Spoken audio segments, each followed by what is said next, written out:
This is Creating Your Life on Money and Wealth, episode 31, What is Paper Currency? Hi, Marc-Andre Alexander back for more Money and Wealth. Today we're going to talk about paper currency.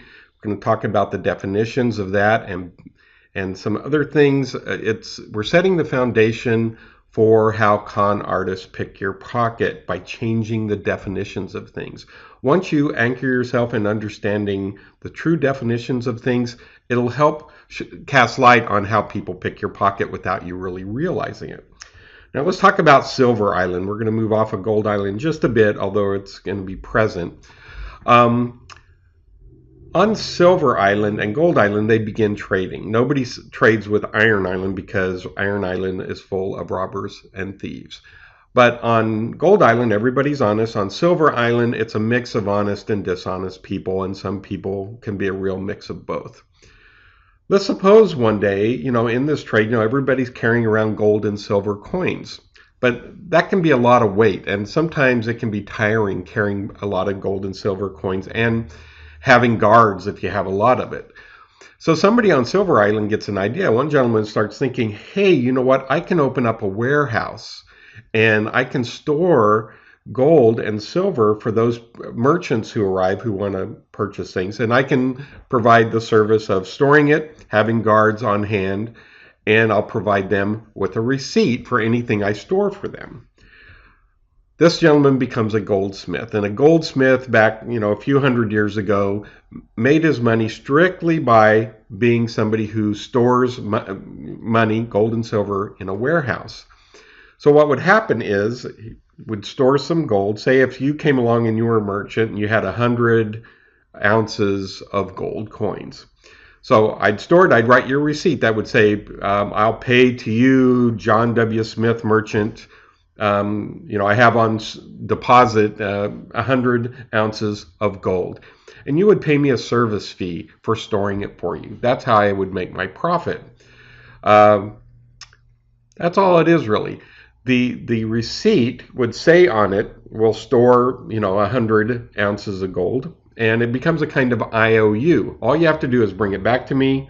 I'll give you your 100 ounces of gold. You pay the service fee, and then you don't have to carry that around and guard it while you're here on Silver Island. Now, right about here is where a lot of people break down in their understanding of money. So here's the test. There's 100 ounces in gold. There's also some currency that says on it 100 ounces will be paid to John Smith. How much total money is there? If you said 200, you've made a critical mistake. Here's the thing. Paper currency is not money. Paper currency is an IOU. It represents symbolically the money in the goldsmith's warehouse. So there's still only 100 in gold, actually, in real money. 100 pieces of gold, 100 ounces of gold, whatever the measure is, it's still the same. The paper currency does not add anything to it. It simply is a symbolic representation of it. In fact, one day the goldsmith gets a really bright idea. More and more, people are getting used to these paper notes. So I'm going to make it even easier. I'm going to have a paper note that says, we'll pay to the bearer on demand 100 ounces in gold. Or I could break it down. I could have one that says, we'll pay to the bearer on demand 10 ounces of gold on deposit here at Johnny Goldsmith's warehouse. And so what happens then is people can begin trading. If you come and deposit 100 ounces of gold in my warehouse, I'll give you 10 of these paper notes, paper currency that says we'll pay to the bearer on demand 10 ounces in gold on deposit. And you can begin to exchange those. And suddenly it makes it even easier. And so when the merchant leaves, he can have his goods and services. He may have fewer notes. Maybe he spent half the notes. So he can come in with his $10 or 10 ounces in gold notes and get 50 of them back. Meanwhile, the merchants that he purchased goods and services from, they can always come back to the goldsmith and get their gold when they trade in the money. And that's really it. That's what paper currency does. So what is banking? Here's what happens after a while. The goldsmith notices that at any given time, he has at least 50,000 ounces of gold here. It builds up, it goes down, but there's always a kind of certain amount it never passes. And he gets another idea. And this is also an idea that helps the community, helps individuals.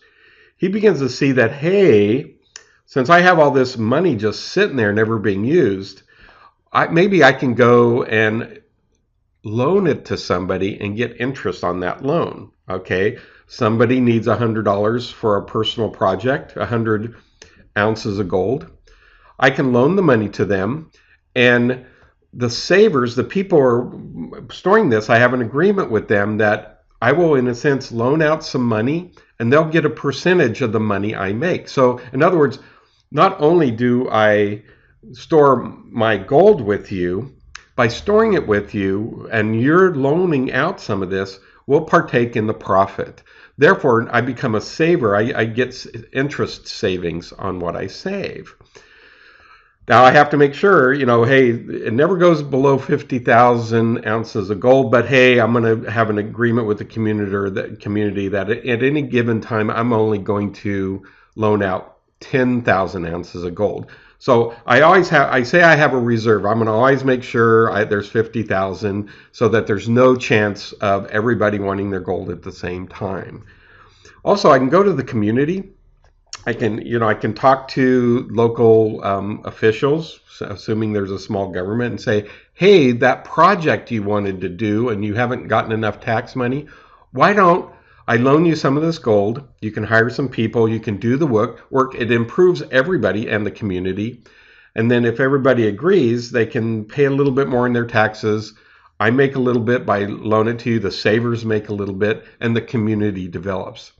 This is what banking is all about, at least initially. Banking is a place where stored money can be used to loan out it's extra, or it's part of its reserve, and in the process, everybody benefits. The individual benefits, the community benefits, savers benefit. The assumption being somebody will have to pay back the money. If not, there may be some kind of security so that if you don't pay back the money that you've borrowed, the gold, then maybe I get property, maybe I get something else. That's what banking's all about. It's built on savings. In the next episode, we're going to now move into talking about what is inflation really, and this is where it gets interesting. In the meantime, go to Amazon.com. You can get my book on money and wealth, what you should have learned as a teen.